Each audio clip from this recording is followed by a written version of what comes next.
Welcome or welcome back. In today's video, we'll be going over parts of speech, nouns, verbs, and adjectives. These parts of speech are also known as building blocks of the English language that help us form complete sentences. First, what are nouns?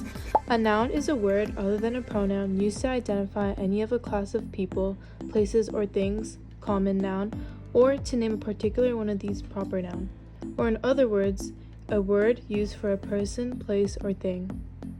For example, a car would be a noun because a car is a thing. Taylor Swift would be a noun because she's a person, and Paris would be a noun because it is a place.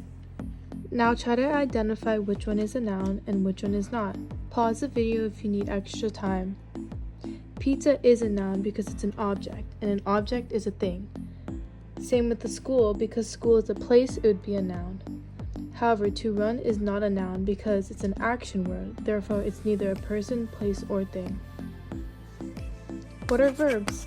A verb is a word used to describe an action, state, or occurrence, and forming the main part of the predicate of a sentence such as hear, become, and happen.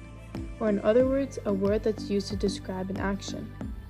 For example, run is a verb because to run is an action. Same with purchase because to buy something is an action, or educate because to teach is an action. Now you try some on your own. If you need to pause the video for extra time, go ahead. Protect is a verb because to protect something or someone is an action. However, beautiful is not a verb because to be beautiful or for something to be beautiful, it is not an action but rather a description. Lastly, read is a verb because to read anything is an action. What are adjectives? An adjective is a word or phrase naming an attribute, adding to or grammatically related to a noun to modify or describe it. Or in other words, it is a descriptive word used to describe a noun or a pronoun.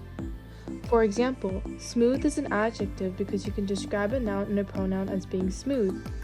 Pretty is also an adjective that can be used to describe a noun and a pronoun. For example, Stacy is pretty, or Rome is a pretty city. Lastly, slow is another adjective that can be used in sentences such as, the turtle is slow, or the roller coaster was slow. Now you try some on your own. Identify the adjective in each sentence. If you got strong, sparkly, and narrow, you're correct. So what's the main takeaway? Nouns are things, people, places, or objects. Verbs are actions, what someone does or something does. Lastly, adjectives are descriptions, something that tells us more about a noun. Thank you guys all for watching. I hope you learned something new.